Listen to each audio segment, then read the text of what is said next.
Hello everyone, welcome back to TechnoWaves, your one-stop guide for tips, tricks and reviews. So today's video is going to be super interesting because I'm going to show you how you can watch YouTube directly on your Apple Watch. So now you will watch YouTube on your wrist. So this is my Apple Watch SE and this is GPS plus cellular. It looks sleek, stylish and powerful, yes. As normally the Apple Watch doesn't comes with dedicated YouTube app. So but don't worry, I will show you exactly how you can make it work step by step. So firstly open your watch. Now you can go to Apple Store. Here is the App Store. Now search for wrist tube. Then space. Here you can see wrist tube for YouTube. Download it and after downloading, open this app.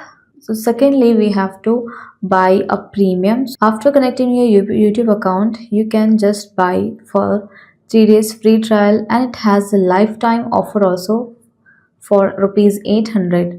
But if you are first time user, so first you want to experience how it will be, so you can just tap on not now and go for search, and yeah, and that's it. As you can see, my favorite episodes are here, so now you can watch anything on your wrist.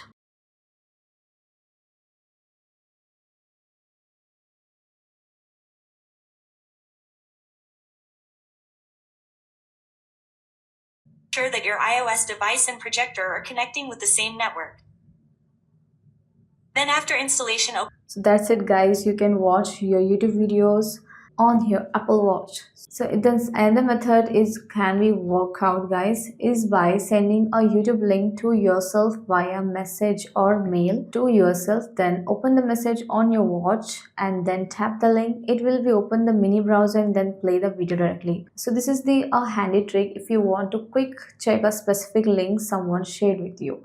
So this method will be work for a particular video if you want to watch. So that's it guys. So it's super fun to watch short videos right from the wrist. WatchTube app makes it easy and simple. If you found this video helpful, smash that like button, subscribe to our TechnoWaves channel and don't forget to ring the bell icon so you don't miss more cool tricks like this. So see you in the next one. Stay tuned and stay techy.